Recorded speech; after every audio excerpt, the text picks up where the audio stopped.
I like how Oh shit, we're live? the first part of the recording, yes, we are live, is Zach's weird microphone feedback chirp thing.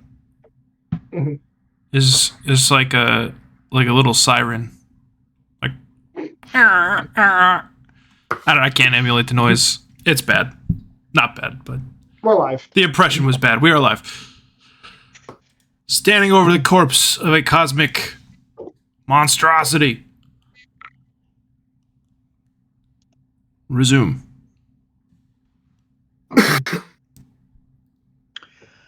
I walk over to Azar, and I look down back at Xiid's corpse, and I see a little bit of whatever blood was coming from Xiid, kind of coming out of Azar's mouth from that bite. And I say, thank you for blessing my blade. I hope that I provided you with the same amount of prowess. Azar wipes the blood from his lips and just blood from his mouth, and just responds, "My teeth work better, apparently." Clearly, I forgot that you bit the arm off or something to kill it too. Yeah. Damn right. Yeah, you ripped the tentacle off. One unagi, great power. Two unagi, this big power. No more talk shit. Only the real ones know. And I would like to kind of examine Xiid's corpse to see if it is safe for me to hoist with my bare hands. Hey, are Before we still? he does that, Are we still stupefied? By the way, me and Zuref. Stupefied. Yeah, but we got hit by the. Still retarded from touch of idiocy. Yes. Well, I was trying to be a little bit more, political about it, but He was trying to be very Gen Z about it. Nah. Wink, wink. It was East Boston versus San Francisco tonight. What are you, retarded or something? fair enough. Sorry, give me 1 second. Let me find the duration. I'm pretty sure it's 45 minutes. Go on. It's 40 minutes. Okay. Yeah. Okay. Before we pick this thing up, before we pick Xiid up, I want to collect some of these teeth. I'm grabbing 3 of Xiid's teeth, and I'm going to put them in a little pocket and store those away for later. There you go. I checked its corpse. Is it safe enough for me to touch with my bare hands? I'm trying to find. It's safe to touch, definitely. I just want to get the size of it right, because I think he's the size of a cane corso or something. I don't know if you can necessarily pick it up and haul it one hand. You could drag it, but I don't know if you could drape it. I'll probably drag it. It doesn't. I don't remember where. It might have been. I might have pulled from the Starfinder one, and I can't find it. But I'm pretty sure it weighs 350 or so pounds. So How much? You could. I mean, somewhere 400 pounds, something like that. Okay. Dang, Xiid's thicker than I thought. Yeah, I mean, it's not like he has to walk or anything. He floats. Not anymore. Obviously, he's been murdered. Okay. For the crime of existing. With that being said, because carrying something 300, 400 pounds out of here will just be cumbersome in general. Not that we're leaving right away. When we come back to this room, which we will on our way back, before we leave, I would like to basically cut its face off and just bring that back with me. Its face off. Off, yes. Well, okay, you may do so. Cool, awesome. So I walk over to it and kind of, after Quinn grabs some of the teeth out of it, I pull my sword out and just kind of slice a good, kind of a good quarter off of the front of it, like a stick of butter, and just kind of put my hand kind of on its head and just kind of slide it off to the side, and we'll put it up against the wall to come back for later. Azar's gonna look at Zuref and just ask, "What happened to bringing the body back?"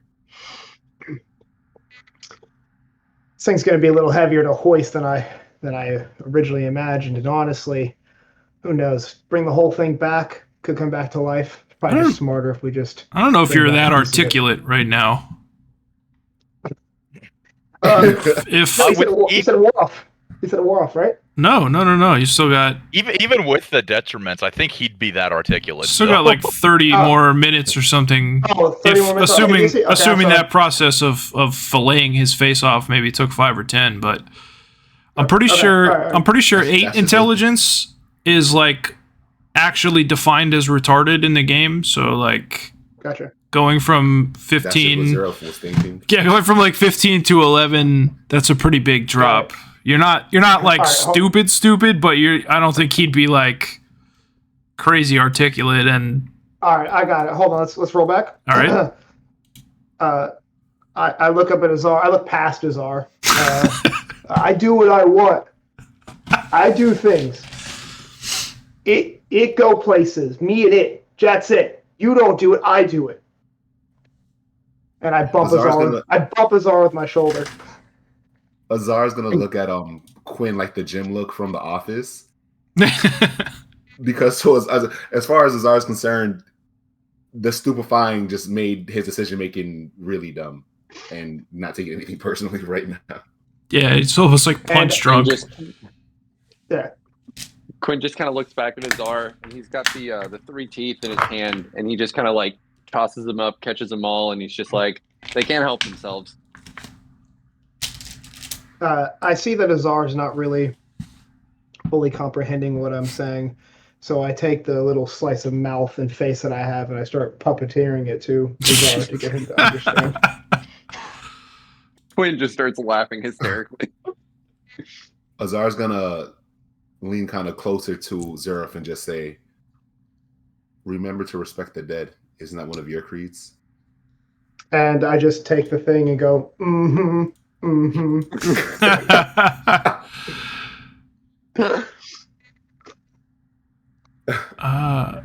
no, I lost the intro. Hang on one second. I'm just gonna make my way towards the other door that G. Eric and Quin came through.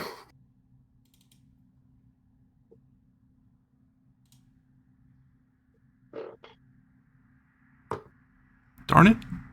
Okay. Oh, there we go. Zuref is gonna follow behind. Okay. Make a 1d100 roll while you're at it, Zach. Yep. Cool.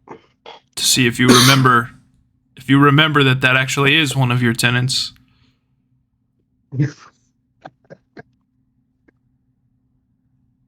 You do. There's something very familiar about what he just said to you. Can't quite put your tongue on it. Busy. Yeah. I was too busy focusing on getting the mimicry just right. I know you are, but what am I? All right. Where to?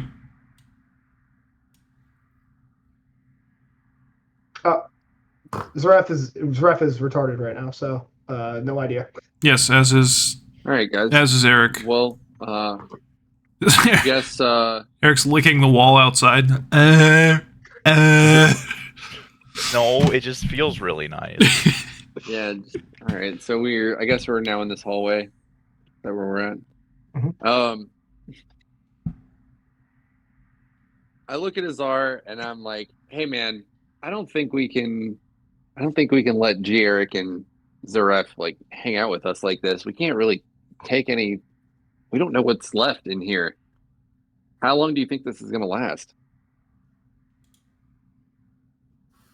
From over my shoulder, I look back at Quin, and he can barely make out a slight smirk. And Azar just says, "I don't know, but it's kind of fun. So let's just." Hello. Zuref, hearing this, just barrels past them and just speeds into the dark room. Okay. Zuref, wait. But all right, well, this is going to be great. So fast. I let out a.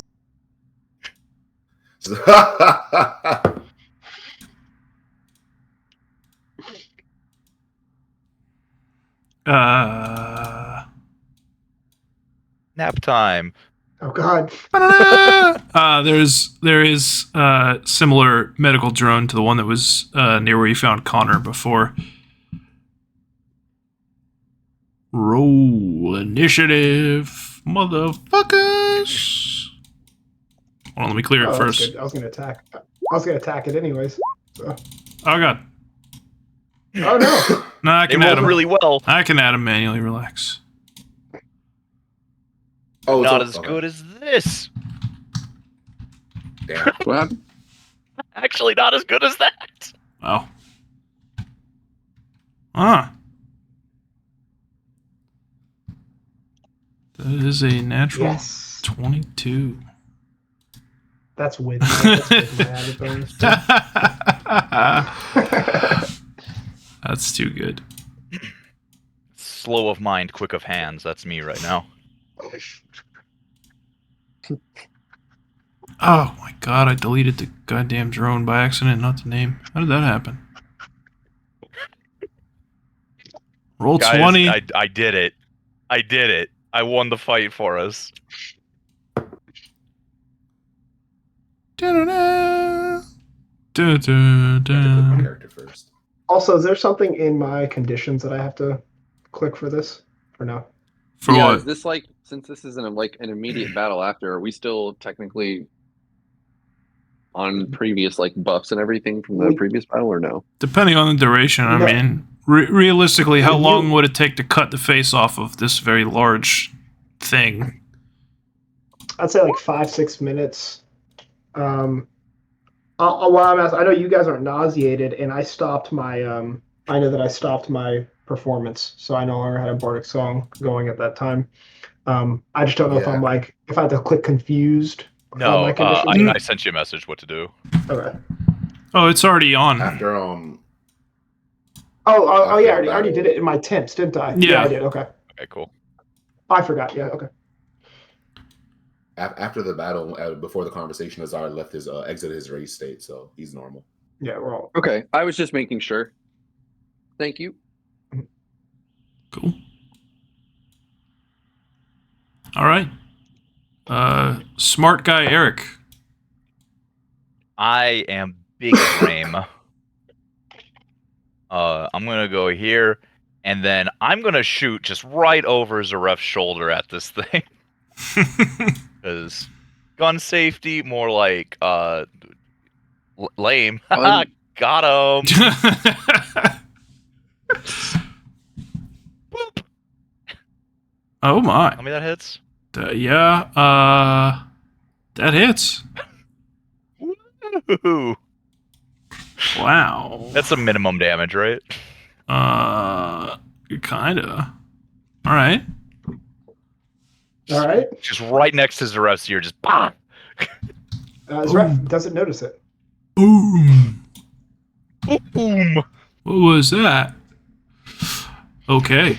And then, of course, oh yeah, I got to put the bullets in and then reload. Nice. Okay. Azar is very. It's visible that he's upset by having this close range shot by his ear. It's not that close. I think it should be Azar, right? It's the bot next. Yeah, I don't know why. Should be Azar. I don't Yeah. know why they got bumped. Also be. Oh yeah. Yeah. Okay. On the map. So am I standing next to it or no? Like am I with like in terms of how the map's set up? Yeah, are you guys in the room? Oh, I didn't describe what the room looks like either. Hang on. Oh, because I barreled through it. That's my bad. Yeah, You got a bullet hole now. Okay, so obviously some metal desks sit in the north and the south, but the thing that stands out the most is this pair of bed-like tables. Each one's flanked by curving panels of blinking, pulsing lights and machinery. Moving armatures of metal extend over each of the beds, outfitted with panes of glass and strangely glowing tools, drills, shears, buzzsaws, needles, things of that nature. The chamber itself reeks of blood, with crimson stains splashed all over the beds, the floor, the device, and the medical robot itself. Continue. But yeah, I'd say you're inside the doorway. Okay. It's hard to kind of picture that with it being so small. Yeah. Yeah. making sure. So Azar already upset over this boom that just barreled through his ear. Is going to have my power attack on. I'm going to use my scorching weapons to light my sword cane ablaze, and I'm going to take a stab at the medical robot. Let's see. Oh ho! All right, how do you do it? Hell yeah.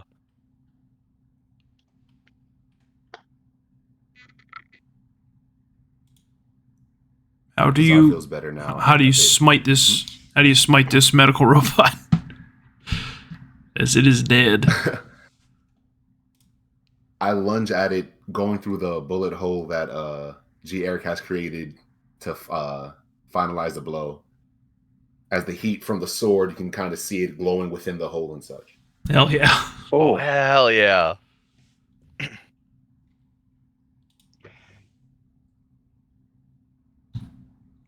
Poof. All right. I would like to cast Timely Inspiration on Azar. Very timely. Okay. Very timely. So I'm going to go ahead and cast it and yell out to No, Azar. it didn't go off anyway.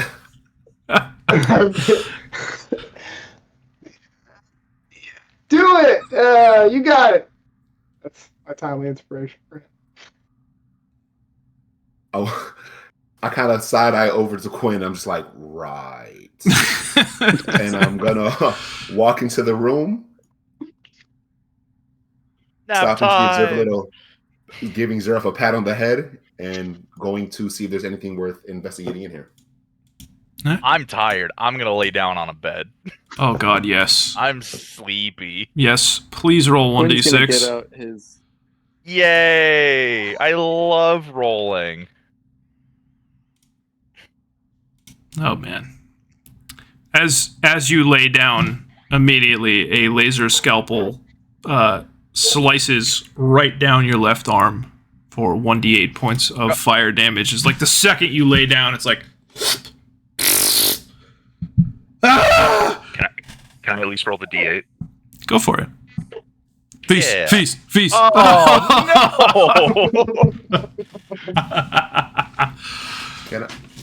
Can I roll strength for picking G. Eric up? Yeah. Can I be a squirmy little fella? Yeah, he's stuck on that table. He's on the table. I'm squirming. He's squirming as I'm trying to pick him up. Oh yeah, dude. Quinn walks in and sees Eric on the table. He pulls out the healing wand and he just like barely holds it over G. Eric's arm and it's just like, now did you learn your lesson? Just before he like slowly is about to tap him on the arm. Sleepy time. As Quinn does this, I grumble underneath my breath, and they keep calling us the demons.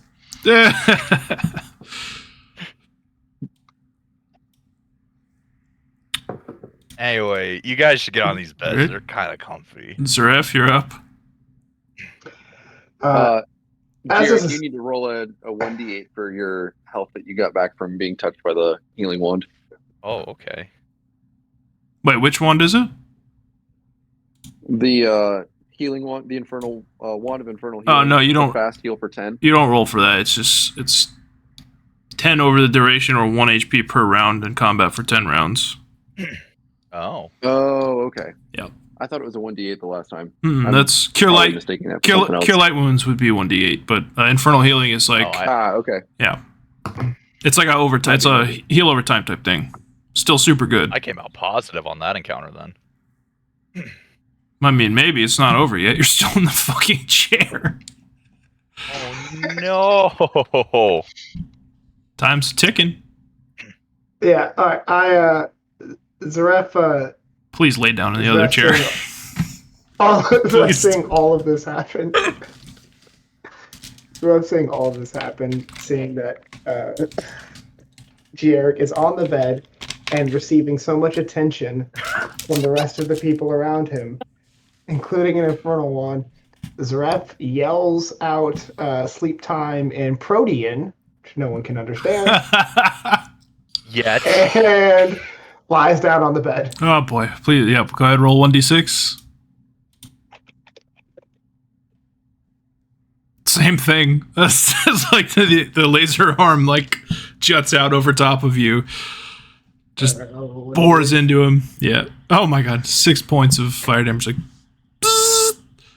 Quinn looks over, like stunned that like Zuref has done this. Smacks his hand against his forehead with the other one, with the wand just kind of like dangling in his hand, just like almost like he doesn't want to use it, out of just pure frustration. all right, we are back to Eric. I mean, I squirmed away from Azar. My wounds are feeling a little bit better. You know, I'm pretty good right now. I think I'm just gonna, that was a weird thing that happened. It kind of hurt a little bit, I guess, but we're still here. Nobody's told me to get out of the bed, so I'm gonna stay in the bed.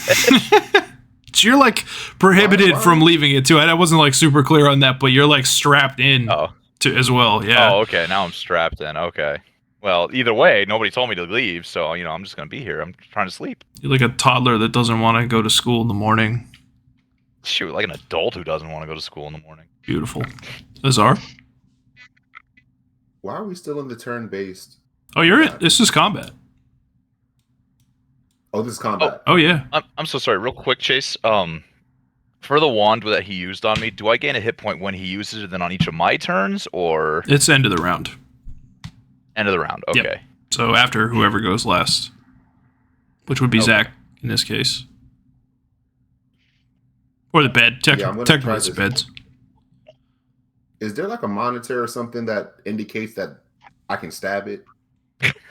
Or is this like a table with lasers? It's like I'll a stab my nightlight. it's like a hospital bed. Like canted and everything. With a armature. Like no monitor, no screen. There's electrical panels and such nearby. I mean, you could try to pull them out with strength. You can try to attack the consoles. See if that works. All right, I'm gonna try to Or- use strength again to break the straps Or to press free buttons. the Eric off the bed. Okay, let's see it. Yeah, I'm gonna go that route. Call it a Get DC it. 16. Oh, Wow. wow. How about we call it a 15? Afraid not. Oh, it's fine. Damn it, Quinn. I'm going to. They were strapped, so Quinn's going to try and take his sword and not like swing it or anything, but trying to like slice the straps for Zuref. Okay. Go ahead and make. Would that be a D20? We'll call it. Yeah, you make an attack roll with the long sword. Yeah. We'll say AC 14.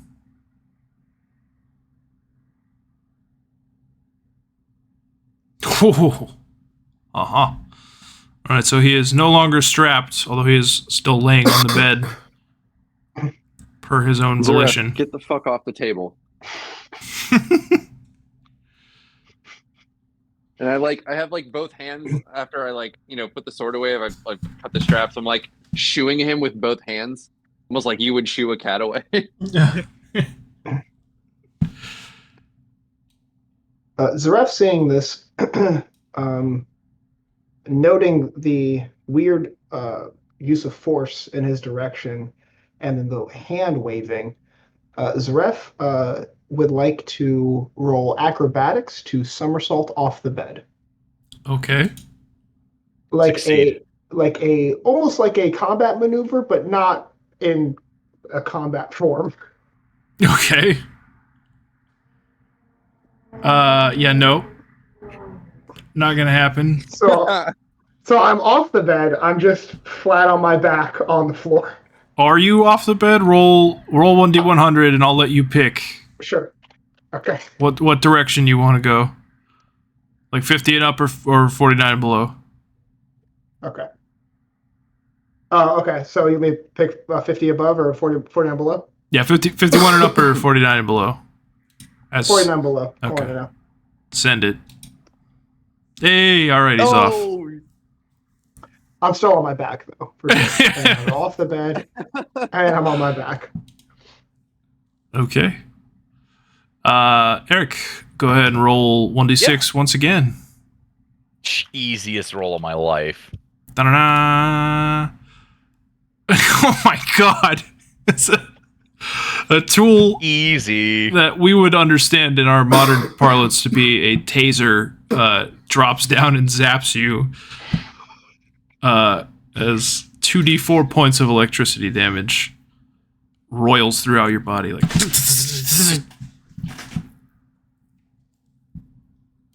Okay. all right, you're up.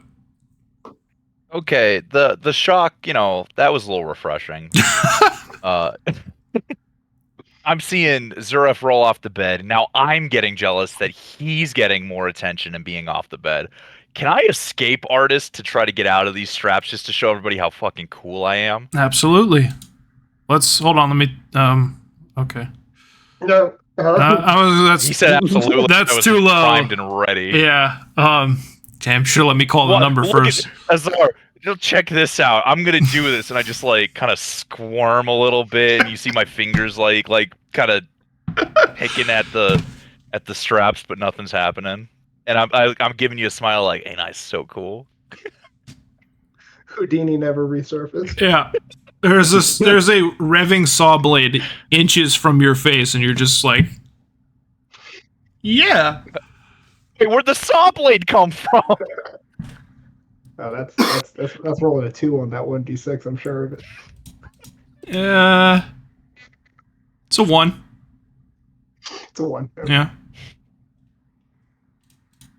All right, Azar. Question: since my sword cane is technically a piercing weapon, can I try to cut through the straps with it or no? You could use it to cut the strap. Yeah, I don't see why not. Okay. I'm gonna use my sword cane. Same thing. Try to cut through the straps. It's going to be AC 15 that you're fighting against. Seeing how Quinn did so successfully. All right. Dun dun dun. Speaking of whom, Quinn. I'm squirming along, and I'm kind of knocking the blade with my elbow or something. No, I want to do it. It's like hold still. No.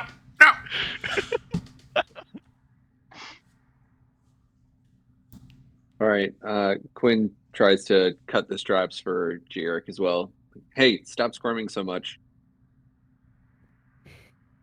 He's a squirmy little boy.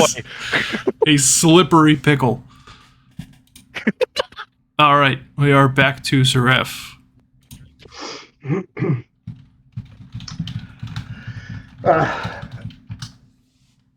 Zuref sees his friends and sees what would be one of his favorite people in the bed that just hurt him as well. And Zuref is going to walk over to Quinn, not Quinn, to Gierk, and Zuref is going to cast another timely inspiration on Gierk to give him just a little bit of extra help. I made it. You make it. Do a flip. Oh no! Don't say that. All right. Yeah. Go ahead. Roll 1d6, as it is. You know what? The bed's turn once again. Can I have? Hey Kurt, do you want to roll this 1d6 for me? Nah, you gotta be Doug. Okay. Easiest roll of my life. The armature with the saw and the other with the shears drops down perilously close to your throat and to your face. And other than the terrifying whirring and thrashing of metal, nothing seems to happen. Other than you are now shaken. And it's your turn. Oh no, he's shaking? Yeah. At least I'm God. stirred. We're shaking at. It's in there. Are you sure? It's, Yeah, it's there. bottom right towards stunned. Yep. Yeah. Yep. Okay. Well, I'm gonna keep being a squirmy little boy, and I'm gonna escape artist again, if that's okay with you, Chase. You are. I'm showing them all that even someone like me can do this. Okay. Oh. Hey, listen, you got a +1 from my. Oh, cool. So it's an 11. Yeah. Wonderful. Yeah. Okay. Back to Azar. Like your sword is like still inside the cuff. I'm starting to look a little worried. Frustrated that we're being defeated by a bed right now. Azar is going to use scorching weapons on his teeth and attempt to bite the straps. Do it. Do it. Feast. Oh my god! The duck. So just like snarling and just pissed, animalistically, he just lunges at the straps, daring G. Eric, quite possibly, and starts just tearing away at him, with no regard if he ends up scorching G. Eric a little bit or not. All right. Well, the straps are off. Quinn. Quinn still has the or switches to the healing rod again and looks at Zuref and touches him because he only hit Jarek earlier, so he's going to touch him with the healing wand for the 10 rounds of healing. Nice. Back flipper. And he's going to... Oh, sorry. Did you say that? Zuref, still a little bit hazy at this moment and not still quite sure what's going on. Feeling a sense of urgency and importance in this moment, seeing the blades close to G. Eric's face, Zuref is going to cast Summon Instrument.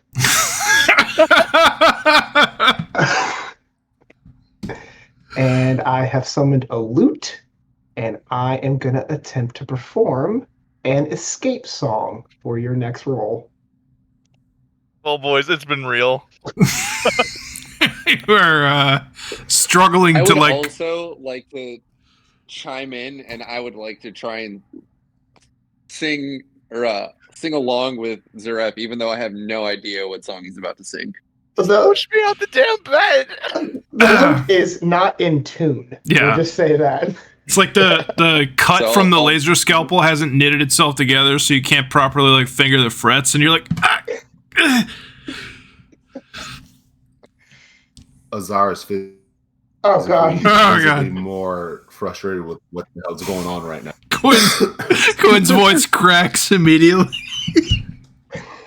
You can do it. Escape. I got your picture. Oh, okay. Anyway, That's the turn. Eric, 1d6, please. Yeah. Ta-da! Okay. Same thing. As again, the blades just were sort of without connecting. You can bump that from shaken to frightened, as you now must flee on your next turn. Well, that's handy because that's what I was gonna do next. Yeah, see? It works itself out.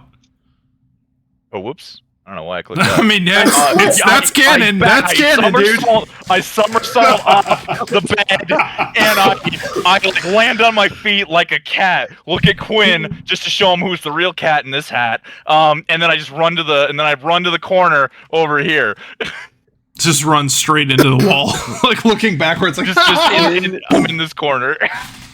Quinn with the you guys know the gif that I'm talking about. It's of Blink-182 and he's got the mustache on. He just mouths like, what the fuck? That's all that Quinn does. While looking at Azar, kind of like, what? Like putting his hands up. Okay. Azar is beyond pissed right now. Zuref smashes the lute like an encore. Guys are no longer in combat. Oh my gosh. Oh, that was I'm going to hilarious. roll perception to see if there's anything in the room worth noticing. If that's okay. You may. And I'm the DM.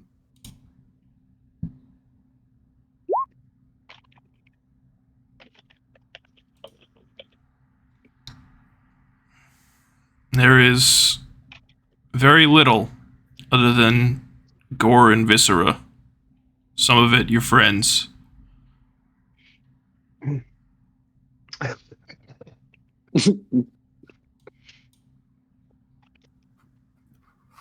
Notice Azar's going to walk over to the monitor near G. Eric, but it's very like a slow, angry walk. Imagine Like a pissed off dad walk. Cartoon Juggernaut. Yeah, like imagine the Juggernaut from like the cartoon X-Men, the way he used to walk. Hell yeah.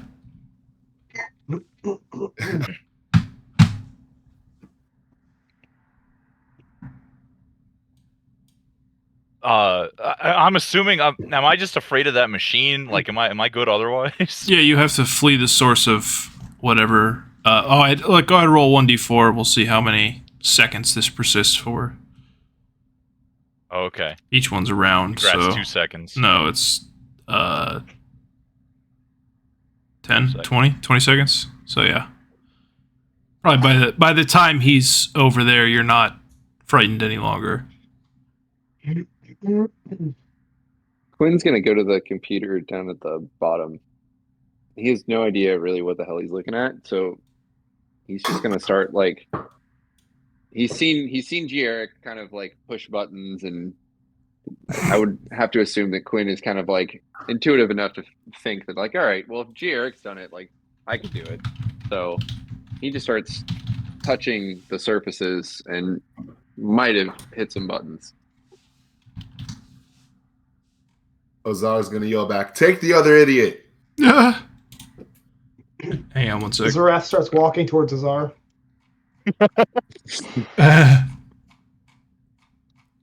Azar is visibly more frustrated at this Sorry, point. you shouldn't call Quinn those things. That's really mean. Azar just Quinn's just Azar ignoring- barks back, "Shut up!" Quinn's just ignoring everyone. Why is he so And mad? he's now 2 hands just touching all surfaces and just hitting every button imaginable.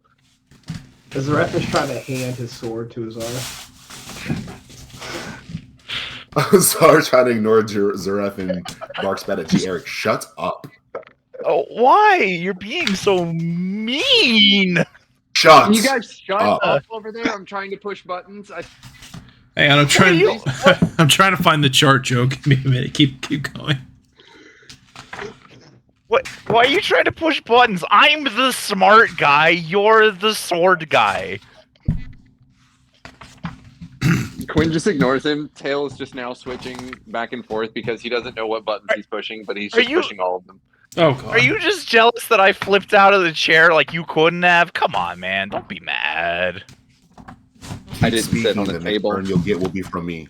Oh, Zuref, why is he so mad at us? Don't. Uh, Zuref still has his sword handle out. Quinn gets pissed at this point and takes out his sword and just swipes at the computer. God.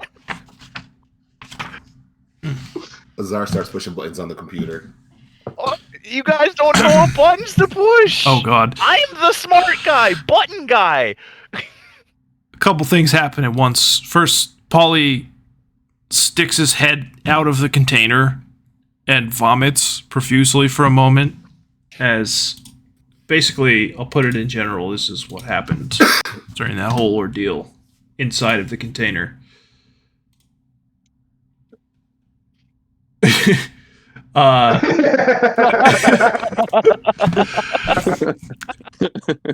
As the two of you start attempting to play Beethoven on these various computer panels and monitors, immediately behind Azar, you hear the bed that Eric was in. It's just like the warring intensifies greatly, and it starts ripping into the chair itself, like all of the tools, stabbing with the scalpels, cutting with the laser scalpel, cutting with the saw, tasing the chair as if there was a person in it. Quinn, you sort of like hit every button you said. Mm-hmm. With a sword too. Yeah. Well, first I hit a bunch of buttons, and I didn't know what anything was doing. And since I didn't see any immediate changes, and like, I just got pissed, and then I just like take my sword out and I swing and hit the computer screen. As you do, there's a loud metal like ding, and a small vial full of fluid rolls out of a slot slightly by your right hand, like offset a little bit from the center of the console.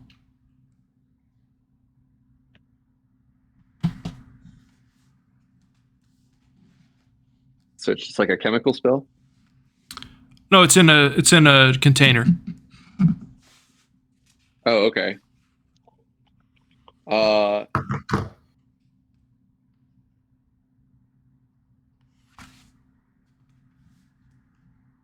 take out my sword and I kind of like It's purple. move it over closer to a wall, and I kind of just like roll it off to the side because I don't know what it is. It's very purple. And then I kind of walk away from I walk away from it all without even thinking twice about what I just touched with my sword.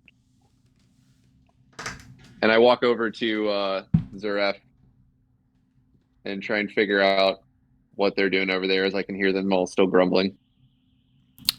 Why don't the other three roll a perception as you're doing that too? Prescription. Prescription. On it. I rolled the best prescription. 9's really, it's about the highest number I can count. It's one less than that. This is the one. Oh my god, yeah. Yeah, you see him like scooch it with his sword like out of the way, and it immediately just catches your eye like The cat's doing something again. yeah, like god damn it.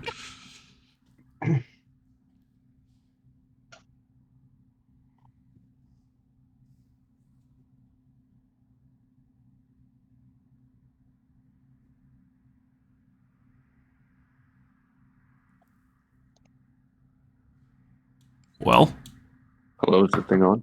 It was not. don't everybody, take a turn at once. I'm being yelled at by Fire Dad. What do you want from me right now? Zuref is still retarded for at least another 5 minutes or so. Oh yeah. So All right.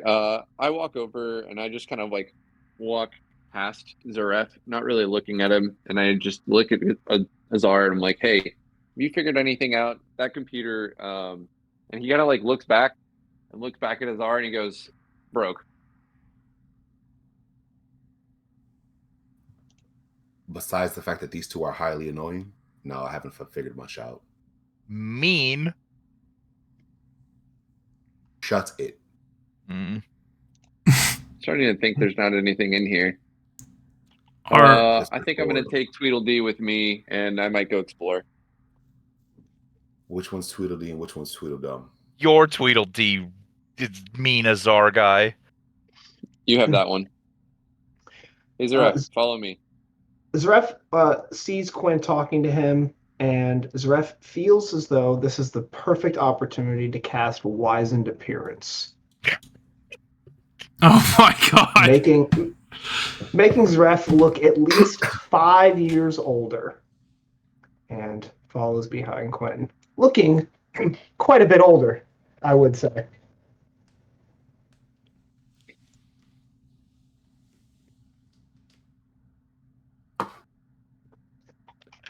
He just leaves. He just walks out. I'm gonna move into the next hallway. Like, I'm not gonna know that. Like, I don't look back. I just assumed that like Zuref like listened to what I said and just actually followed me. So I hear the door locks. Like the door shuts, and I just like kind of turn back to to Zuref, and I'm like, "Oh fuck!" There's like the scene in The Office. Rainn Wilson's character, just like they're at the David Buster's, I think, and Angela like kind of pops up behind him, and he didn't know she was there, and he just kind of like is casually looking He looks down. And he's like, "Oh fuck!" And apparently that wasn't a scripted thing. So I'm like kind of really startled by Zuref's like sudden difference in like aging appearance. What the fuck happened? Are you okay? Oh fuck. I would like to bluff my voice. Okay. Roll sense motive, Joe.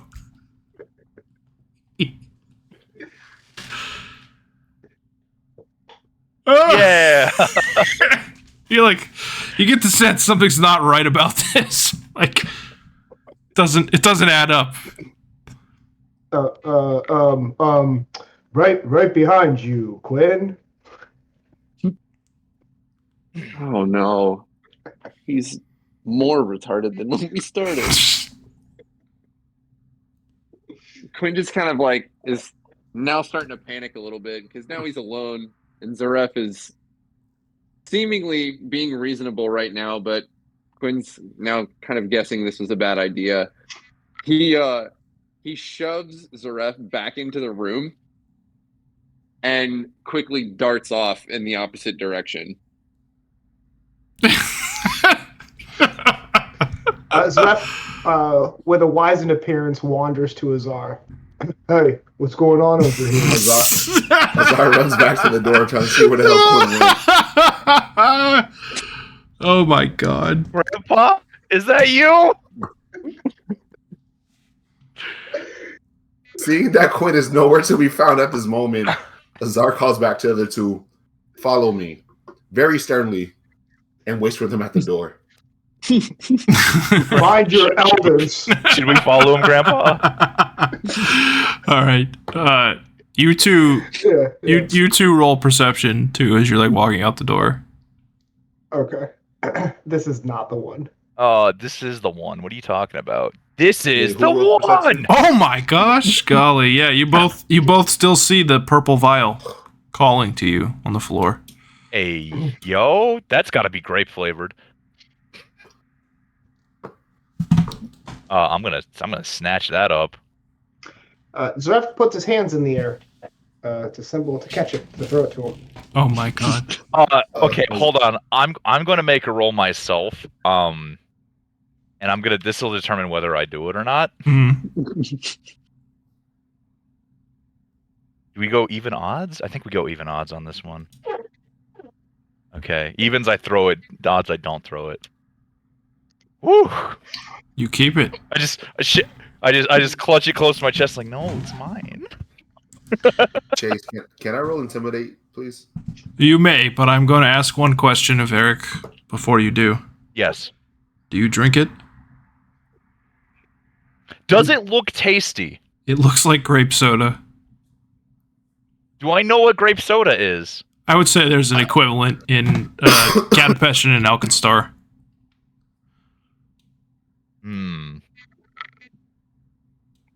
You know what? We just spent all that time swimming in water. I probably swallowed a good amount. I'm not thirsty yet. But I'm going to keep this on me for when I do get thirsty. Coward. Roll intimidate, please, Zar. Oh, God. Oh, okay. Through the hallway, Azar is getting more and more frustrated, wondering what are these two buffoons doing right now. And that other voice comes out for a second. That other voice bellows out loud enough to be heard through the soundproof doors. "Get over here now!" Quinn kind of hears like a low resonance hum in the hallway. His ears kind of perk up, and he's like, kind of looks in Azar's like kind of generalized direction. I'm like, he goes to open the door in front of him anyway. Zuref walks to Azar with his shoulders very slumped. Can I sense motive to see if he's really angry? You can, but you are shaken before you do that for Again? 3 rounds. Yeah. He fucking Dang. nat 20 at 29 is intimidate. Alright, that's fine. I can get this. This is easy. Easiest crit of my life. Pretty close. It was Yeah. really close. It was a 19. He's pretty fucking mad. Hey. I have my Please just have my understand that you head guys down are- and my hands like in front of me, like arms crossed, like just looking as guilty as possible. I grab As the you back. guys walk up to I grab the back of his cloak and just stand there next to him. as you guys walk up to Azar, you see his eyes are like violently orange right now, and he is fuming. And he leans over and says, "You two, do as I say. Follow closely. If you do not, it will be." Oh And no, then he turns that cut. You and cut walks out. to the airlock doors. Yeah, you cut out, Kurt. Oh, damn. What's the last thing you If heard? we do not, If you do not, your throats will be the next ones I rip out. And he turns and walks to the airlock doors. And dragging me behind because I still have his cloak in my hand. Yeah. So Quinn tried to open the door in front of him. Oh, okay. Just real quick, the two of you, as you reach the cylindrical room, basically stop for a moment. Both of you roll fortitude save. Oh, while shaking too. God, okay. Doing it.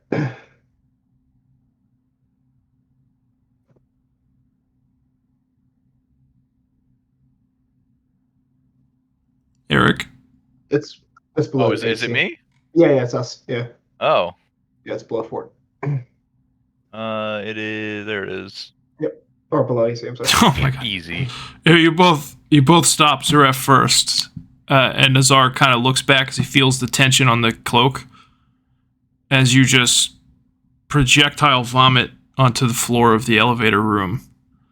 And Eric, seeing this, immediately does the same thing. And after a brief dizzy spell, you come to and you have all your faculties back. Oh, thank God, because I was about to drink that grape. If not, Did any get on Azar? Roll 1d100. 51 and up, it's a yes.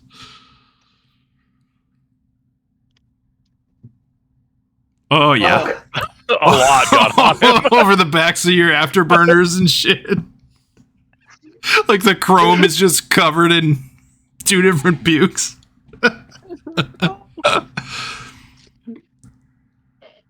In that moment, Azar realizing he's been puked on, both of his fists clenched tightly, and you can see the hair in his head start whipping around wildly in anger.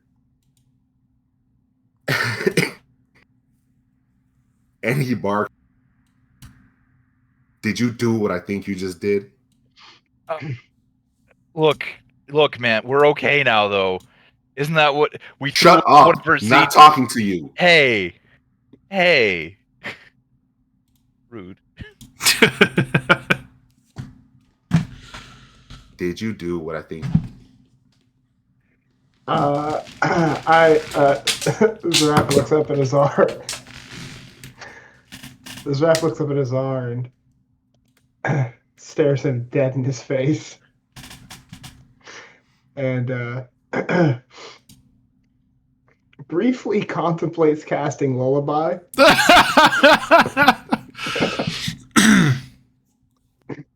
Looks at him and looks down at his afterburners and sees all the vomit all over the place and just looks up at him and goes,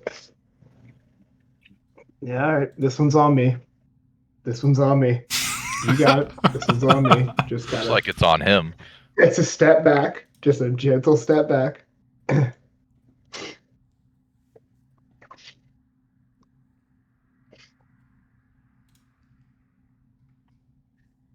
Azar's just staring intensely right now. Just at the door. Just at the door. I turn to G-Eric and go, he'll be fine, right?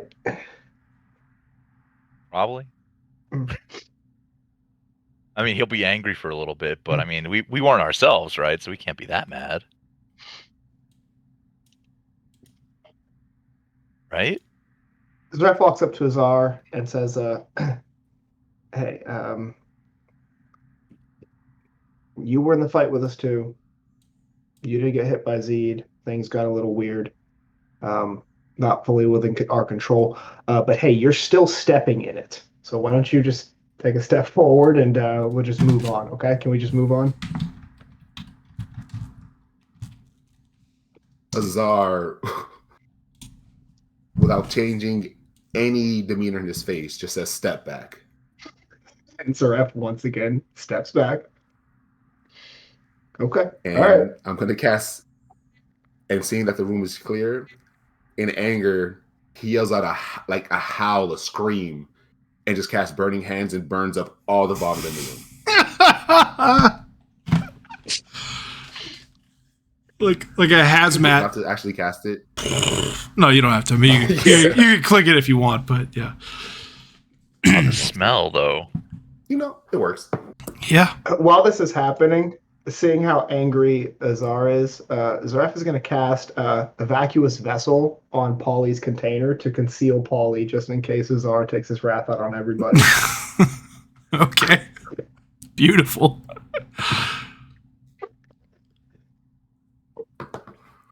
Polly is now invisible. Look, I've had these spells for a long time. All right. Azar, without saying a word, just presses into the next room, seeing Quin. Okay. Is Quin still there? Yes, he is.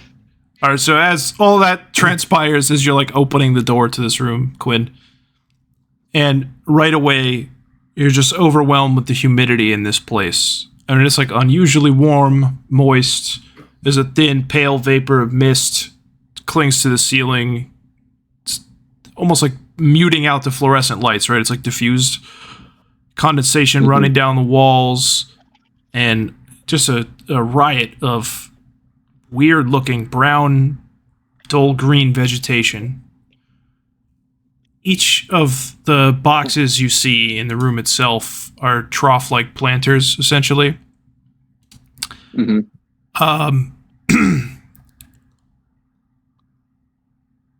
Let's see. The plants themselves, you know, they're thick-stemmed, broad leaves, long twisting vines. They're coming out of the troughs, but they're also grown up along the walls themselves. Some of them are overgrown, starting to spill out of the planters. And in the center of the room, in the circular one, there's like a column of plant matter. It's almost fused together like a tree trunk that spread its vines all over the ceiling. Would I recognize any of these plants? As a magus, you know, I spend a lot of time in libraries, so I feel like I would have some like generalized plant flora fauna kind of knowledge. You can roll knowledge nature. All right. It's gonna have to be a nat 20 though, probably. Easiest nat 20 of his life. Oh, easy. Yeah. Easy, dude. Easy. Dude, Quin's Here the we go. fucking gangster. Bam. Gangster. 20. See, look at that. Natural 20. Hey, Natural fucking 20. I did it. They're plants. They're plants. All right. Well, it I doesn't mean, look shiny or valuable to Quin. They look So, they look like nothing that you've seen in like your alchemical or botanical studies. They definitely don't look like anything you've heard of from Galarian or from the Abyss. You know what I mean? It's like not whatever this is. Okay. It's So very something foreign. Like it looks like crazy. Okay. Yeah. Quin walks in the room, and I guess I'll roll for perception to see if I like see anything noticeable about the room. I guess. Go for it. Oh my god. Okay, that was a nat 20. Peace. His third eye opened. Indeed. He went from Quin to Quinestral. He did. As you pace around these planters and you get a good look at the vegetation, you realize that there are 5 figures standing almost stock still. You mistook them for plants. Except the eyes of this one track you as you move past, and you realize that all 5 of them are in the room. Let me show you what they look like real quick.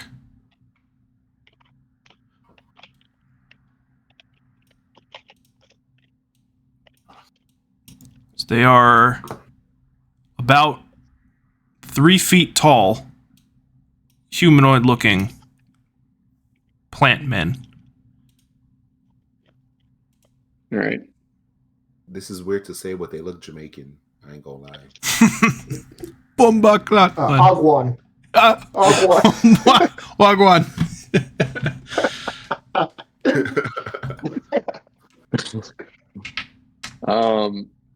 Upon noticing that there's 5 of them, Quinn dashes back for the open door.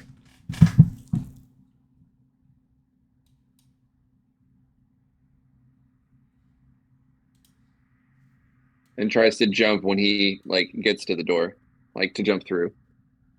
Yeah, they don't Back out attack into the hallway. or anything. They just, their eyes All right. track you curiously. So upon jumping through the door, I guess from where Azar is, I kind of sit up, and I would actually say that I'm kind of sitting with my legs, my heels are kind of touching, and I'm kind of holding onto my knees, and kind of just looking around as if I kind of Scooby-Doo-ish, kind of skid so fast out of the room that I was able to slide on my butt just a little bit. Roll dungeoneering for me while you're doing that. All right. Oh yeah. As you slide out of the room, you know what these things are. All right. It's a creature called a Vege-Pygmy, which is the offspring. A Vege-Pygmy? Yeah, it's the offspring of a dangerous fungus, russet mold, which leaves spores in its victims that incubate, and then the body bursts and releases a litter of fully grown, non-sapient Vege-Pygmies. So they're not fungus goblins. They're not mentally retarded. They're very smart for what they are, if that makes sense. But they're not intelligent in the way that a normal, typical humanoid would be. They don't normally speak either.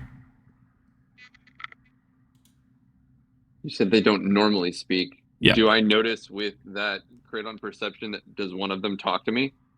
Those ones did not, no. Okay. So I scoot out on my butt and I look up and I see Azar and I go, "Oh, hey, what's up?" Good thing. Azar, still very, very pissed off, just stares back at Quinn and doesn't say a word. Good thing you wasted your AoE fire spell, huh? Say again? Huh? Too bad you wasted your AoE fire spell, huh? Sorry. Quinn notices that Azar doesn't say anything, and he's like, "Oh, come on, dude! I couldn't handle Zuref anymore. I'm sorry."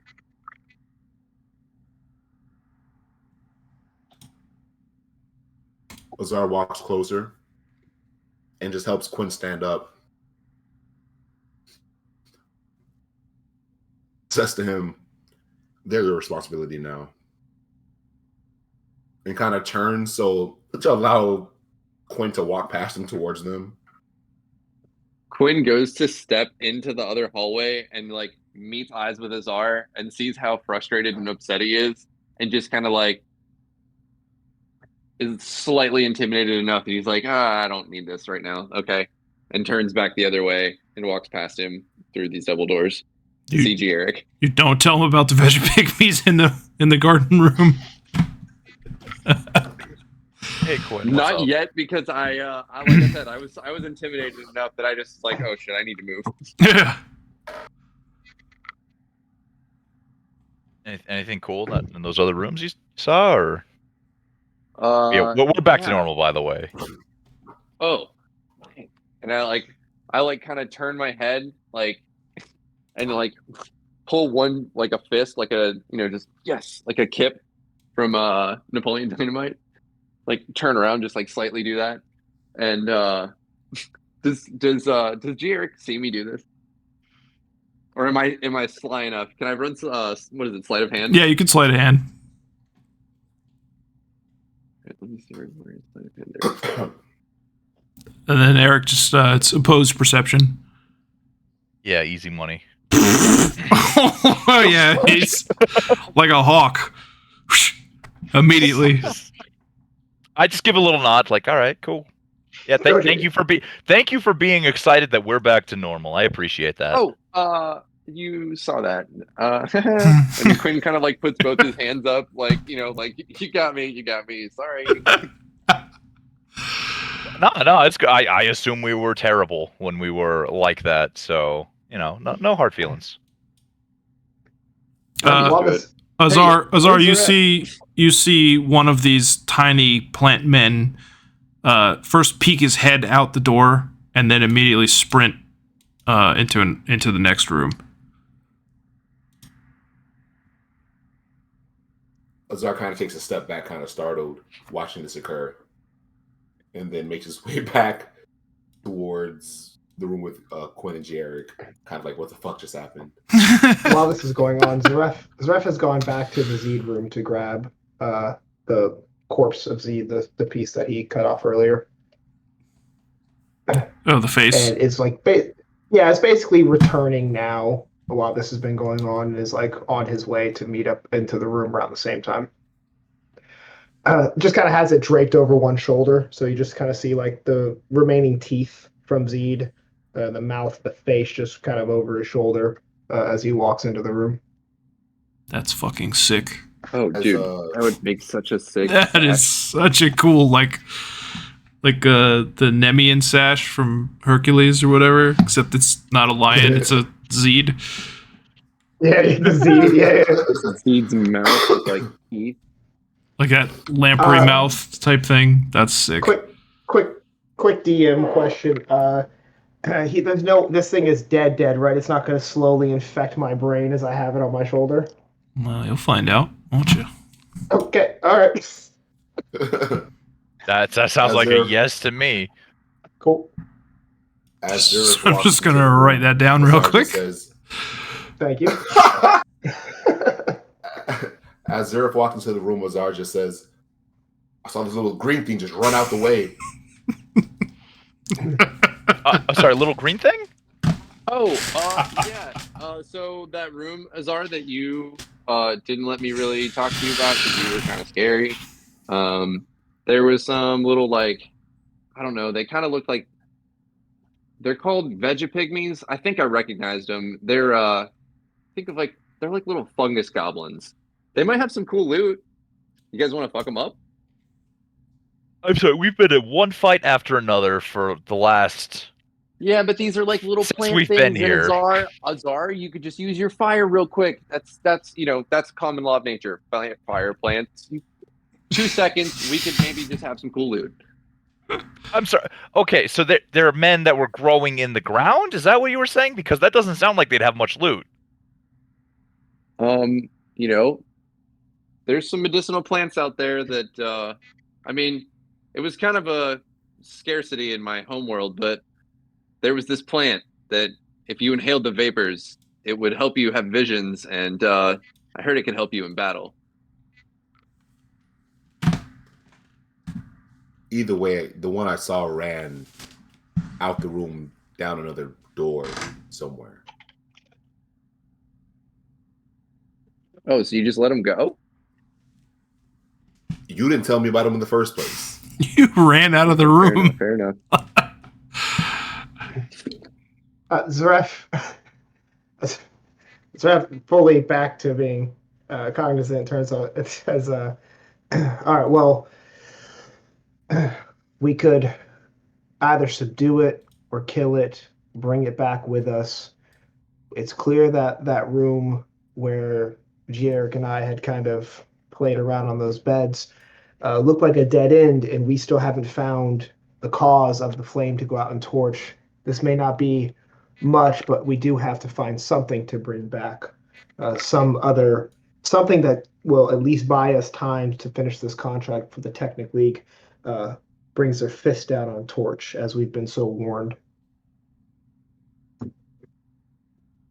Seeing Xiid over Zuref's shoulder, Azar walks over to Zuref, looks back at Quin, and kind of has a memory, and just takes one of the teeth out of Xiid's mouth and pockets it. So basically now there's a huge row of teeth still over the top of the mouth, but there's basically almost all missing on the bottom of the mouth now. So there's like two left. Zuref goes and rips both the teeth out and puts one in his pocket and hands one to Gieric as well. Okay, thank you. Tusk Brothers. It spans both campaigns. Yeah. It spans that the Fey Leaf, baby. Now I gotta buy you guys shark tooth necklaces too. God bless. Oh man, real quick, out of character. If you guys haven't heard the Tusk Brother stuff from Carrion Crown from the other campaign, it is some of the funniest stuff I've heard in D&D. That is so funny. It's so funny. All right, back to it. Peak role playing. It's peak. So I turn to Quin and I say, so you got the best look at them. Do they look dangerous? What do you think? Are they a threat to us? I mean, you heard him say Vege-Pygmy. You can probably roll. Okay. Dungeoneering as well. What is it? Dungeoneering. And if you have it, Eric. If not, you can't. But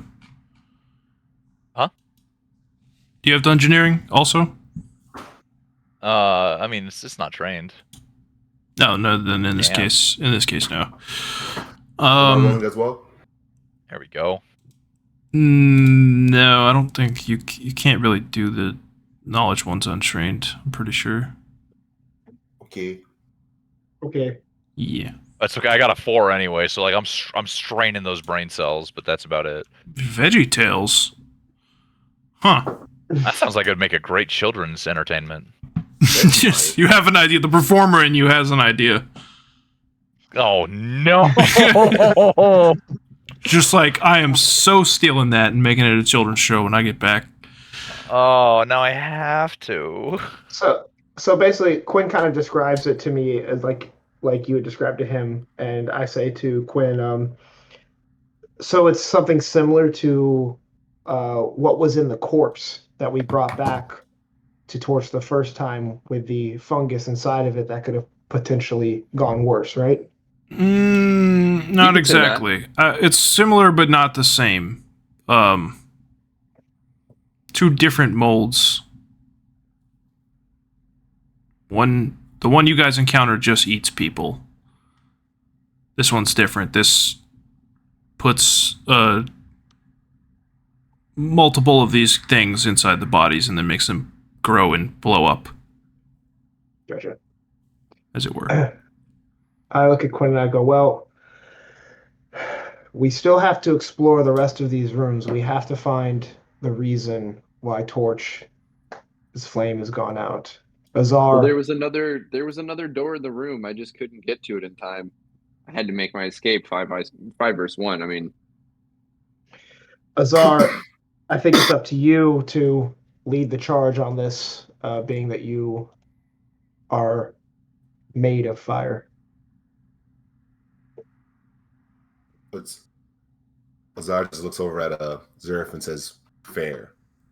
He starts making his way towards the double hatch door to open it, and he opens it. And you walk straight into the one you encountered earlier, startled at your appearance, and it immediately is like pantomime surprise and runs backwards a few steps and puts its hands out like weapon down. How does it put its hands out? I take one step towards it and I sit down. It looks at you quizzically for a second, and it kind of beckons you, like grabs your hand and tries to like get you to stand up and to follow. Quin is walking through the doors at this point, sword in hand, seeing that there was that little thing there. And so he runs out and he sees that this thing has Azar by the hand. Oh, no, you don't. And Quin starts lunging. Oh, jeez.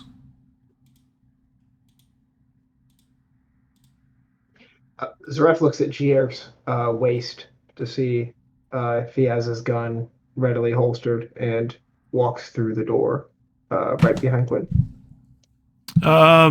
What are you trying to lunge at? The pygmy or at Azar? The creature. Like, I'm just trying to, I guess I would roll intimidate. I'm just trying to, like, raise my sword up and kind of run at it to try and intimidate it away.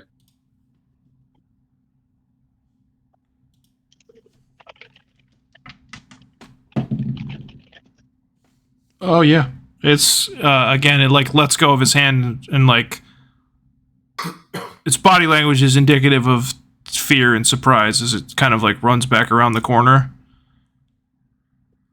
And a second or two later, you see it, like, poke its head back out over, this time without the spear.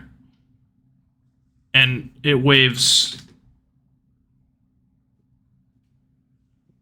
I'm gonna try and run past. I want to run past Azar, weapon still in hand.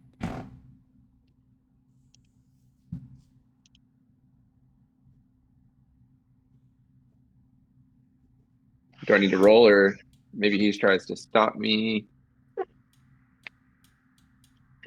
Oh, those other pygmies are not on the Azar GM grabs- layer. Oops. Oh well, cat's out of the bag on that one. Oh, what with the things that we're saying? Yeah.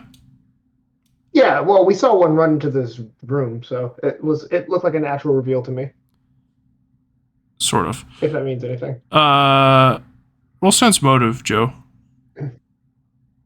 Okay.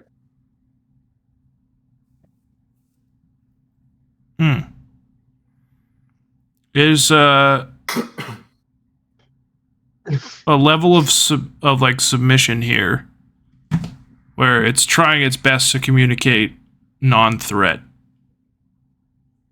Like it really wants you to follow it, not for nefarious reasons. All right. Well, I guess I'll catch up to it, and just kind of have my sword at my side at this point, seeing like I guess maybe getting a better look around the corner, and I can see that it's kind of non-threatening, and I shout back to Azar, "Why did this thing touch you?" And kind of keeping an eye on it. Azar walks over to Quin and just says, "I don't know, but I can tell it's not very. It doesn't seem like it wants to hurt us. That's why I sat down." Oh, well, it's not touching you. I just reacted. Sorry. Quin sheathes the Words. sword and sits down, as he was kind of instructed from Azar. No. I was saying that's why Oh no, I know, but Quinn kind of takes it as like you were Sit saying, like sit down. So he just kind of like puts the sword away and sits down. It Okay. like cocks its I'm head gonna take a step. at him too, and just puts its hands on its hips like. And it turns, and it takes a few steps, I'm and gonna take. it turns back, and it like makes the like follow me gesture. I help. Azar's gonna help Quin back up, and then gonna take the lead and fall in behind this creature. Vege-Pygmy. Okay. Vegemite. Is it Quinn follows. it gets to the door and it looks at the both of you and it like dusts itself off and you see it like stick its chest out, stand up as tall as it can. You know, it's only like 3 feet tall. But like tries to like get some strong posture and it walks in. As you enter the room, the smell immediately is like overbearing. It's just stagnant sitting water and decaying vegetation. There's a long trough of water running along the walls, just covered in brown scum and algae on the surface. A single workstation sits in the middle of the room, connected to a large machine made of tubes and bubbling tanks of water. And behind this workstation is a single... It's like an office chair, what we would approximate it to. But sitting in the chair and flanked by 2 pygmy guards is another Vege-Pygmy who looks slightly different. And I will... Bear with me. See if we can find the picture. Walking into the room, taking all this in, I glance back at Quinn and tell him, go grab the other 2. Yeah, okay. You good by yourself? Yeah, I'll be fine for now. Just hurry back. It says something to the one that just brought you in that you can't understand, but it's sort of like... And the other one, rapid fire, answers back, while pointing at the 2 of you. And it turns to face you, and it says something in a very guttural tongue. It reminds you a little bit of Orcish. It's almost in its own way nonsensical, but very, very deep. It carries like a rumbling bass to it. It's like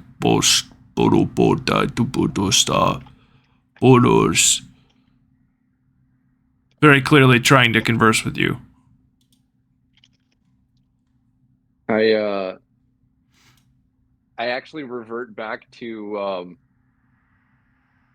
something, a memory from my childhood, and I actually bow and like the customary bow from my homeland, and I immediately turn and go, and before I turn away, I go, Azar, don't die on me. And I just start, and I take off running to go get Zuref and Gieric. Were you guys close enough to Eric when you guys fought the Skulks to hear him talking in Undercommon that you would recognize it? Yeah. Mm-hmm. Okay, then you're aware that that's what the chieftain is speaking. Oh, okay. Still, I'd rather listen to Azar, and then I just book it. I don't think I was close enough to Eric to understand the Undercommon from that battle. So I respond back in Ignan, do you understand me? But it all sounds demonic and shit. It almost doesn't take a step back, but it braces itself and it kind of nods. Not in understanding, but at the strength of it.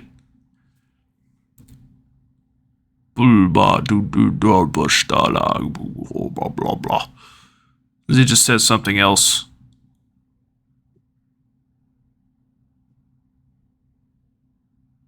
So I guess at this point I probably caught up to Zuref and Gieric. I'm like, hey, so those goblin things, they're with the Tsar. We need to get back.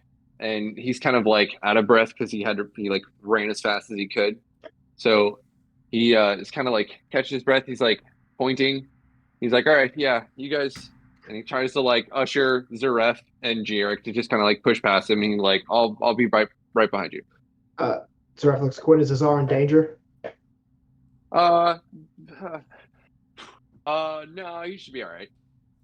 Doubt it. And I walk through. Yeah, hearing Azar is in danger, even though Quinn said no, I'm going to follow very closely behind. While this is going on, Azar is still trying to find some common ground with this creature, responds back in terror. Can you understand me now?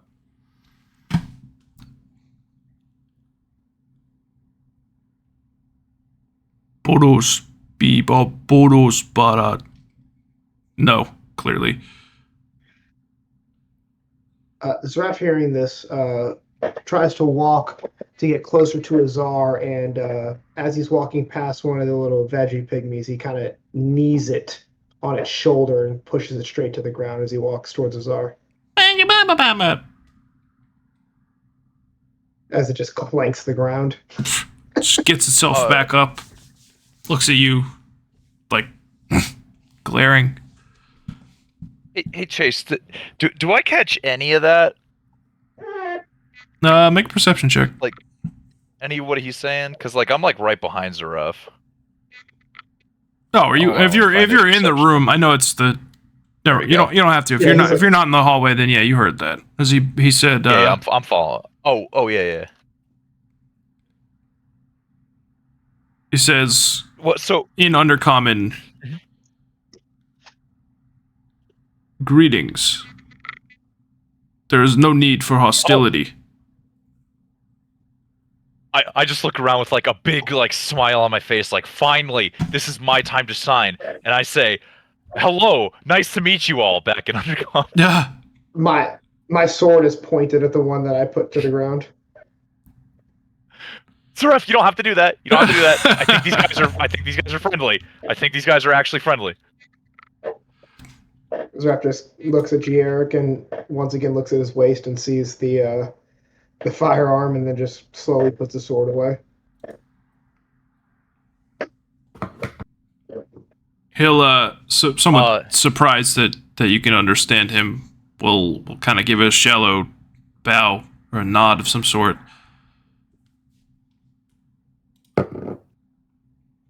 He'll say again, please, peace, no fight. I will say I will repeat back to him in uncommon peace, and then I'll look at I'll shout out in normal common, "Hey guys, peace." I think they're friendly. I think it's good.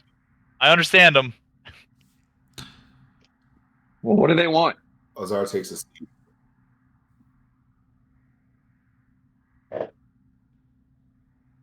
Yeah, I guess we'll in response to that just be like, what do you guys want from us specifically? In Undercommon, of course. Anytime I talk to them, it's going to be Undercommon. No, yeah, it's assumed. So he says, we want survive, peace, no fight. We want away from this place. You want to get away from this place? Away.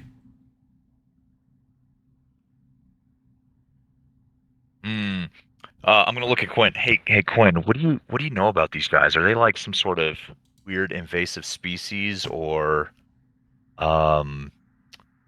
want to get away from this place? So I'm trying to see, because I mean, look at them. They're adorable. I don't necessarily want to kill them. Maybe we should try to help them out because they are not trying to kill us, and that's like the first thing in here that hasn't tried to kill us. So I think it'd be kind of nice. Chase, how much about this species would I know? Pretty much everything. I mean, a pretty good Or amount. I enough? wouldn't say everything, but you know that they reproduce via the russet mold,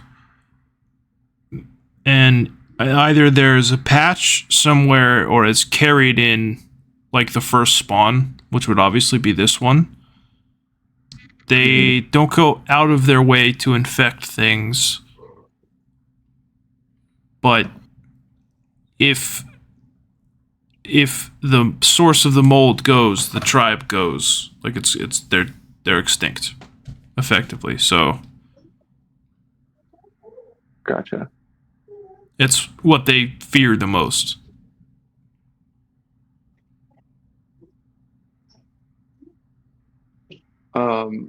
So I would describe everything that you just said to Alan, and just say, basically kind of just reiterate on the end of it. It's just like, they're kind of a passive species. I don't think it would hurt this environment. But just where would we put them? I don't know. Will they be accepted? So I almost say we just take them nearby Torch, not inside Torch, but nearby Torch. Make Just a kind of let them. 1d100 roll while you're saying that. Didn't mean to interrupt either. Sorry. Oh, who, me? Yeah. Okay. This one. Oh. Oh, that is a natural 1 equivalent. Joe, That's really good, baby. Joe, you go ahead and roll too. A 100. Yeah. I need you to roll one to balance me out, man. Come on. Close to torch, probably not a great idea. They'd probably get slaughtered, but you know, there is that giant hole to the Underdark. Oh wait, it's not called that in this setting. Don't sue us, Wizards of the Coast. I'm sorry. Narvoth, the Darklands. Narvoth. The Darklands. The Lord Shadow. Yeah. We said the Darklands. The Darklands. Yeah. Hey, just cut that. Yeah. Cut that out. Yeah. We'll cut that in post. Whoops. All right, so I guess I would tell Jarek, like, hey, you know that pit?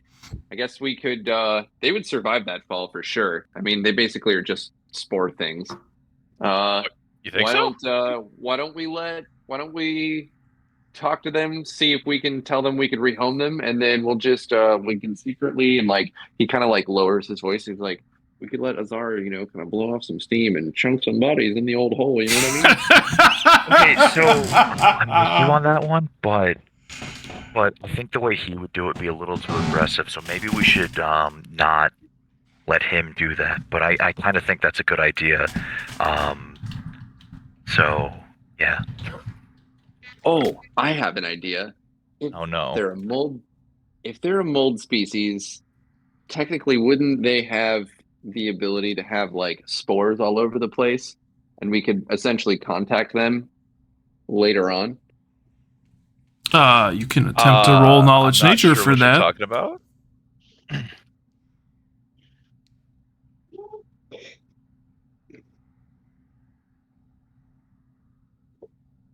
Beast. Yeah, anything's All right. possible.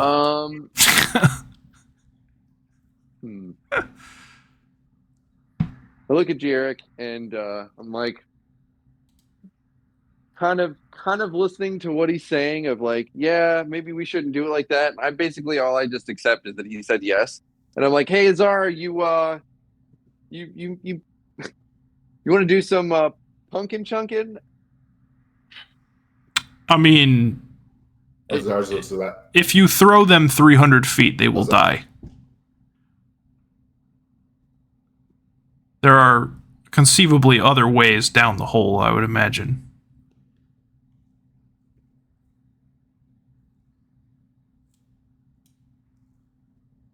Azar. Zuref says a slur in Ignan just loud enough for Azar to hear. What the fuck?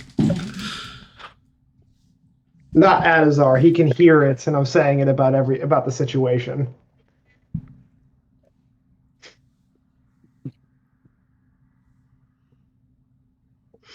He drops the V word, dude. Come on, man.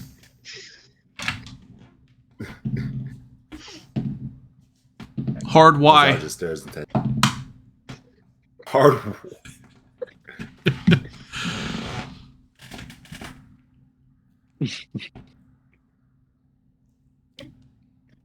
Zuref looks at Quinn and says, if they're peaceful to us, let's just leave them alone. Let's just leave. We've got to figure out what's going on with the Flame of Torch. If you got another plan for them, let's get them moving. We got other rooms to explore. We got to get back to town. We got to show them what was down here. We got to show them that Xiid was down here. We got to find something. He just cuts Zuref off and immediately goes, hey, Jarek, can you ask them what was in that other room? Which other room? Oh, yeah. So I forgot to say there was a door in there when I was in there, and I saw it as I was running out, but I don't know what's back there. Maybe there's something back there. Could you ask them if we could take a look? Sure. I turn back to the little guys. Hey, so we might have a plan to help you guys out, to get you out of here and to get you somewhere you might be able to thrive. We have a quick question though. What's behind that other door that was in that room where our blue friend found you in first?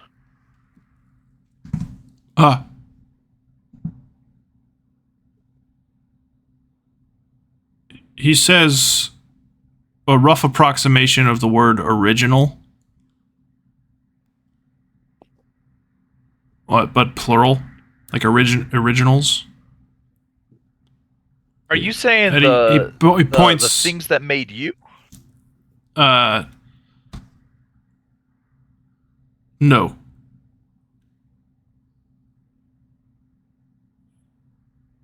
Well, how do I phrase this properly? Just,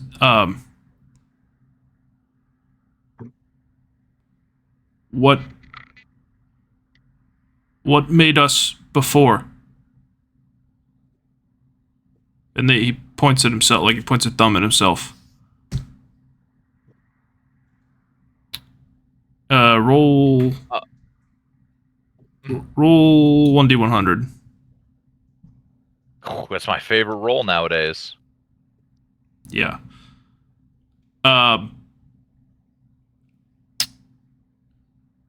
They look a lot like halflings. And one of the groups that came down here. I'm sorry, Chase. You broke up when you said that. Oh. They look a lot like halflings. F what? Halflings. It's breaking up every time you're saying the other part of that. Beep! Still? Is it that bad? It's like Discord is counting that as a noise to be censored. We're just hearing half. We're just hearing half. Yeah, we're just hearing half all the time. Ling. Just say the other half of the word. Ling. Okay. Oh, halfling. Oh, Yes. hey. There you go. Got it. Bingo! Is it cutting anything else off or just that? It was mostly just that. It cuts every once in a while, but not enough to where we can't fully get what you're saying. How bizarre. Okay. Yeah. Mm-hmm. Okay, sorry, one more time on that. Well, they look like halflings, and you know that there was a group of halflings that came down here, but you already found them on the shore inside the cave, like at the beginning when you fought the molds there.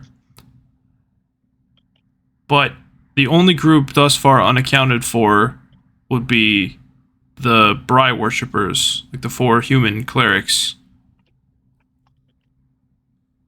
You would not know if, like, this is the natural Vege-Pygmy physiology, but you could ask him or you could ask Joe, or Quinn, rather. I mean, like, Wow. you get the sense he's talking about the group that spawned them. Probably their bodies.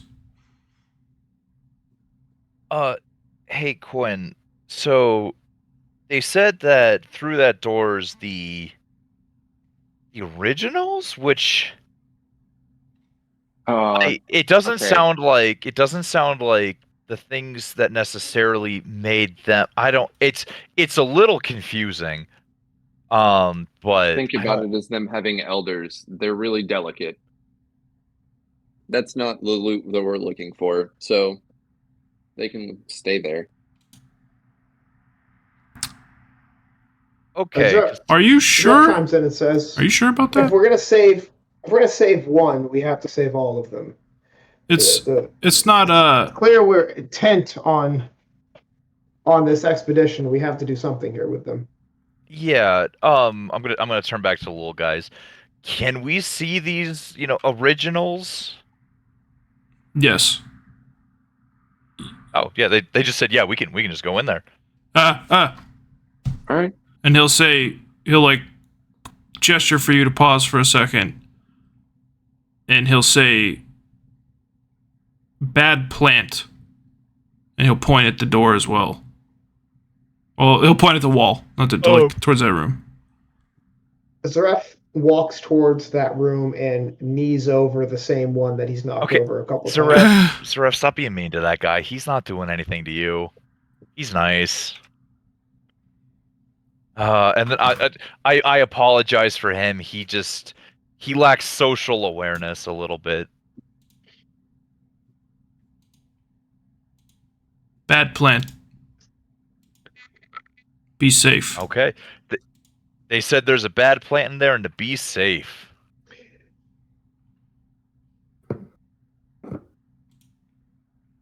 I will be right back, gentlemen. Oh, we'll take a quick pause. Yeah, we're almost done anyway. I'm gonna use that to go use the restroom.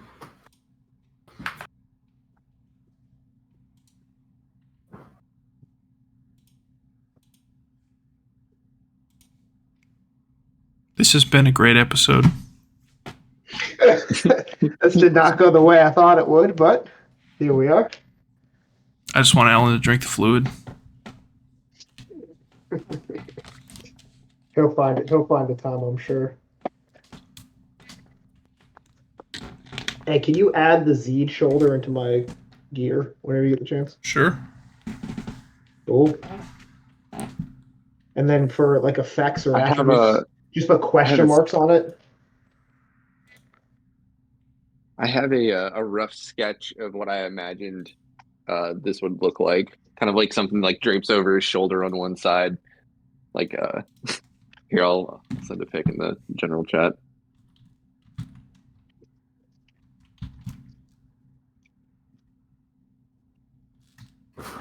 Is back. Oh shit. And I knocked something over. Yay.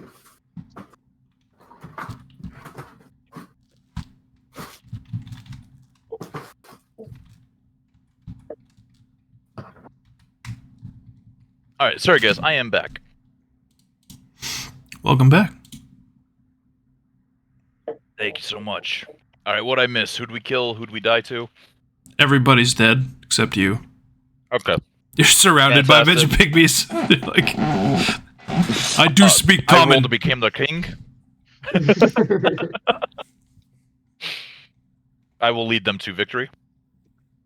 Get a giant tub of ranch dressing. You just backflip and they're amazed. So like,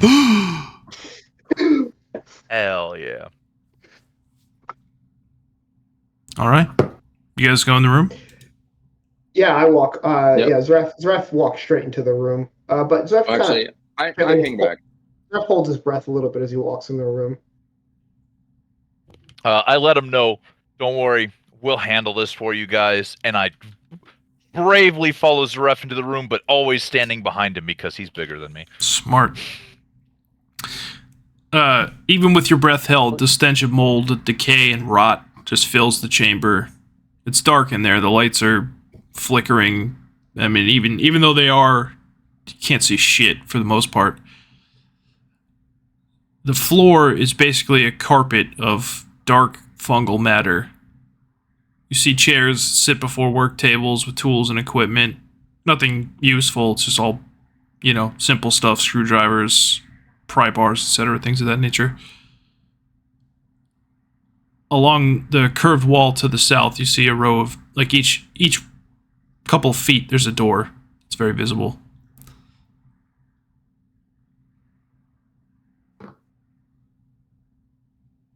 As you step into the room,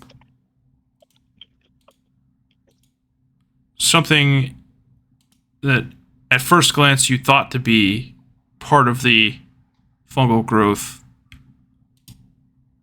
is actually a large moving or motile plant. Wrong layer. One sec. Let me show you guys what that looks like. Oh my god, I can't grab the edge. There we go. Whoa. Oh yeah. Oh look, it's Polly. I fought that in Metroid Prime. Yeah. It's about 10 feet tall. So, roll initiative as it lashes at the two of you. Just the two of us. Ba-ba-ba-na-na. We can prune it if we try. Just the two of us.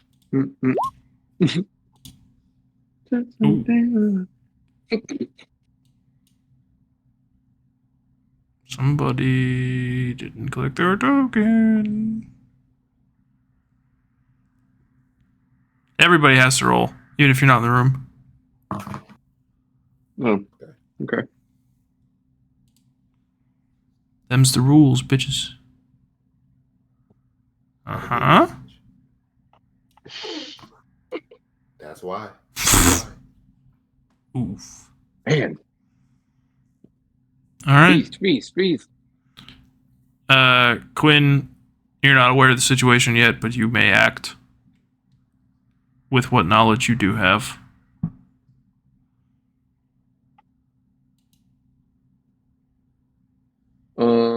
All right. So yeah, I guess I'm gonna walk into this room here, and I'll stand in this doorway, and I'm gonna cast Ray of Frost.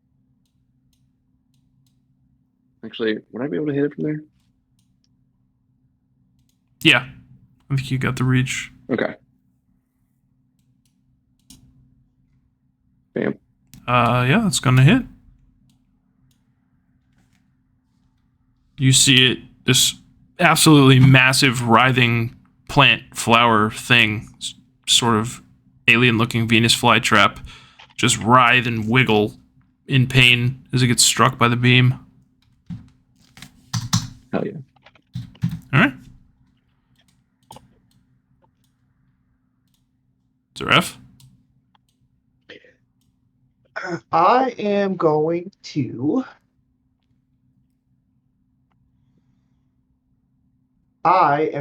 Go ahead and cast one of my last casts of Bladed Dash, and I'm going to go ahead and slide right through him, and then I'm going to go ahead and cast Bladed Dash real quick. Mm-hmm.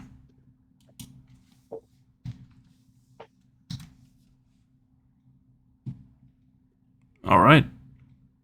So you shore off several tendrils and vines as you pass through it. Nice. Eric?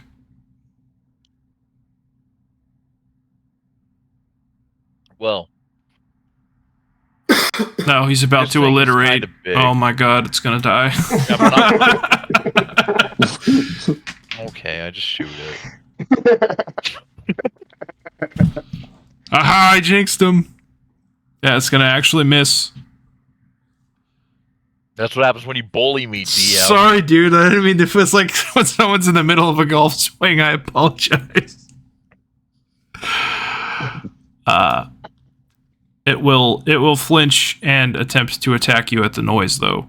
For sure, lashing out with 3 of the tendrils. One of which hits Oh.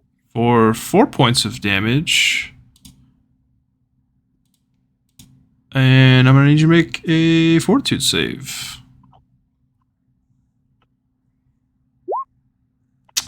That is a failure. You are nauseated. No, nauseated again. Mm-hmm. Oh man, what a great condition! What a fun way to make this game fun. All right, Azar.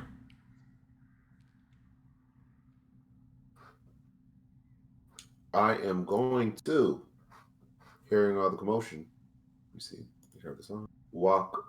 Oh, there it is. Wait. I have no idea where I am. Oh, there. Through the wall. Walk over to the room. Thank you. And then, seeing this creature, I'm gonna cast Mage Armor. Okay.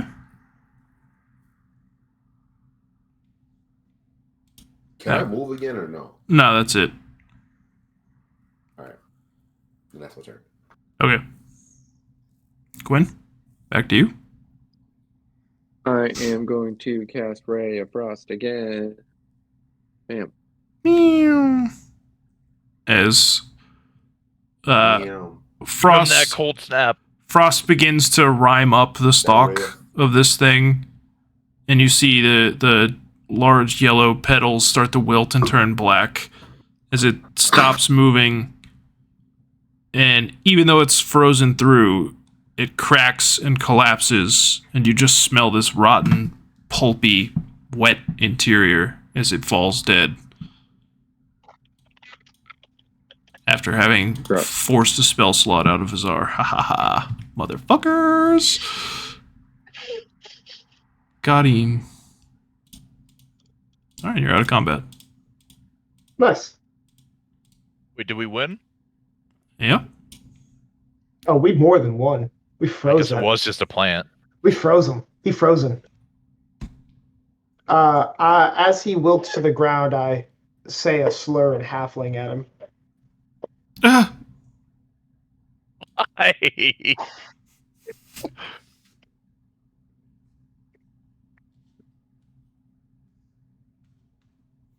Quarter man. There you go. Chase, how many spell slots do I have again? If you go to your spell page, on the chart on the left, if you go down to level 1, it shows you your per day. So you used 1 mage armor already with that Oh, okay. cast. Yep. So you got 1 more for the day. Not counting burning hands. That's different. Spell-like ability counts. It has its own counter. I already used both my mage armors though because of the battle with Xiid. Oh, so yeah, then you would have done both. Okay. Actually, we can retcon that. It would have still been on from the fight because it lasts. Okay. It lasts 4 hours. It has barely been an hour since you guys killed Xiid. Okay, fair enough. So you still have 1 slot left. Bet.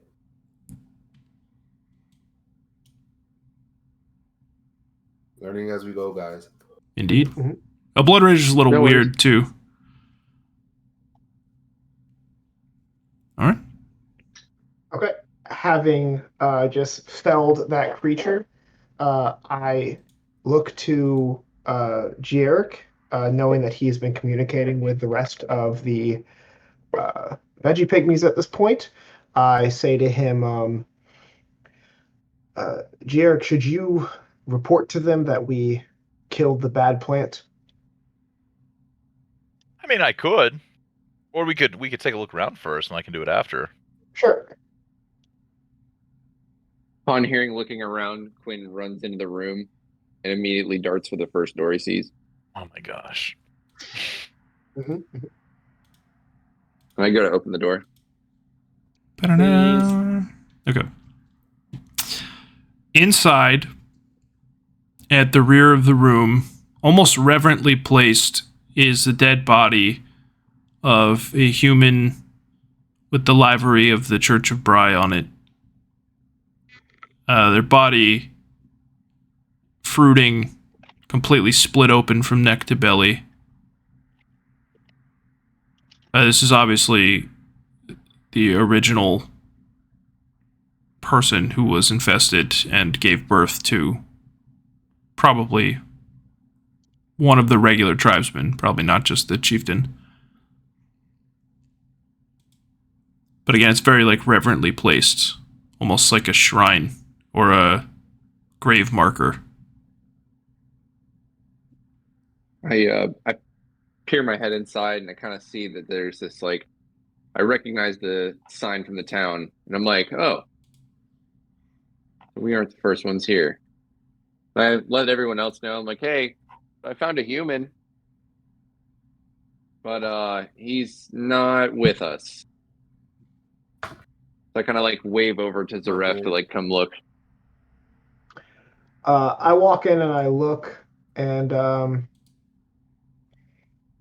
do I notice any because he's dead, right? Yeah. Is there any danger in me touching him or anything of that nature?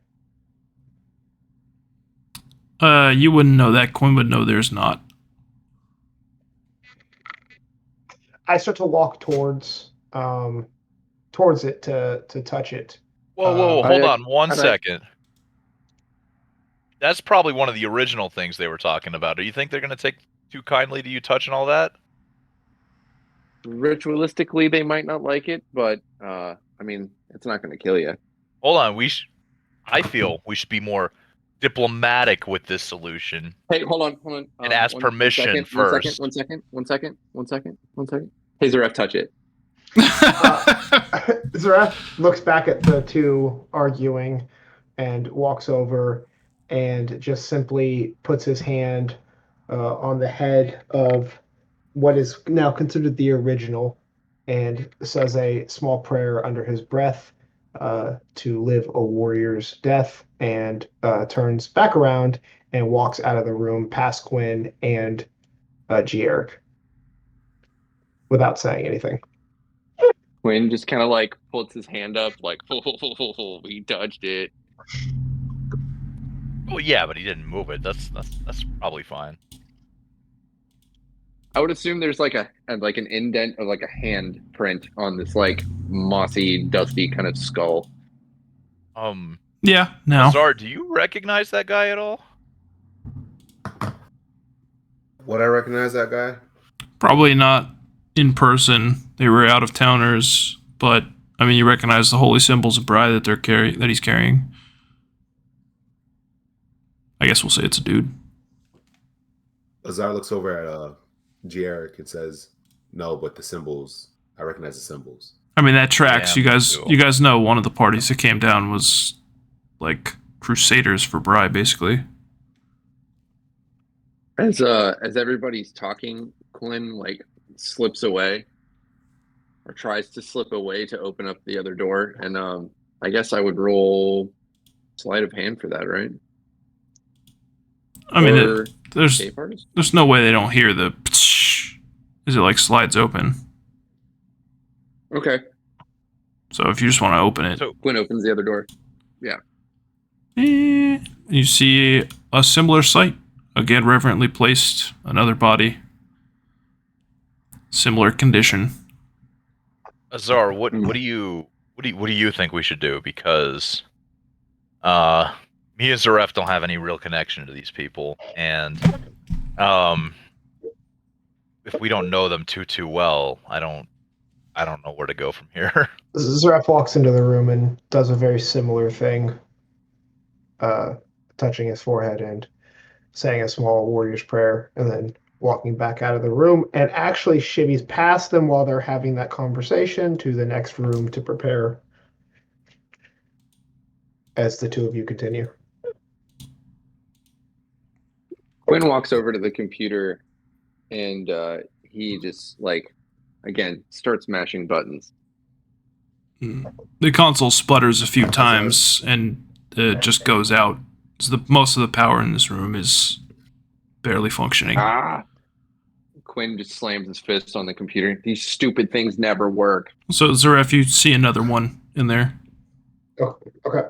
Zuref does the exact same thing while Azar and Gieric are talking. Go ahead. Azar's gonna look back at Gieric. We can't take back everything we find. Might as well keep pushing forward. All right, I just wanted to make sure. These guys seem kind of friendly, so I wanted to just see what everybody was kind of feeling before we decided to do anything. But I'm kind of for that right now, especially because once we get them relocated, we can probably get these guys back. Well, we haven't explored everything yet, so Quinn just walks up to the double doors and opens it.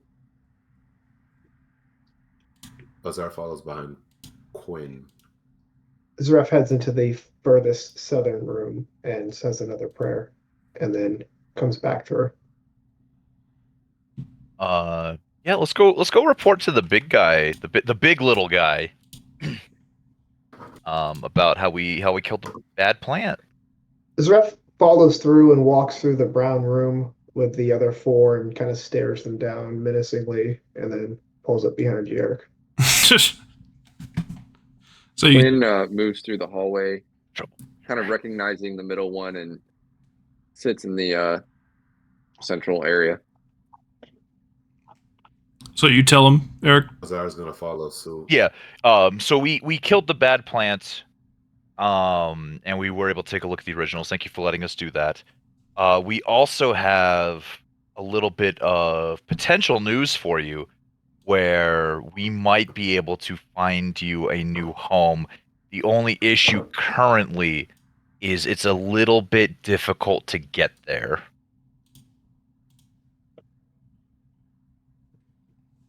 Truly. You would help us. You guys have been nothing but nice to us. I don't see why not. We must survive. If there is somewhere you think better than bad place, and he like looks around as he says that, if you will help us, he gestures back towards the room with all the bodies in it, and he says, you may take what you need, and if you find us new place, he'll pick up his slightly glowing hammer and kind of thrust it out, and he'll say, I will leave you this if you hold your word. I will absolutely do my best.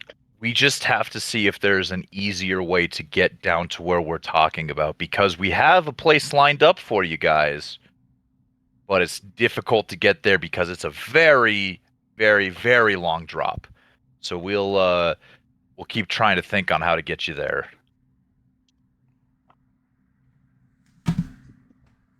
Then we'll wait. All right, we'll figure something out for you, I promise. All right. I think we'll call it there. All right. Fair enough. Yeah, works for me.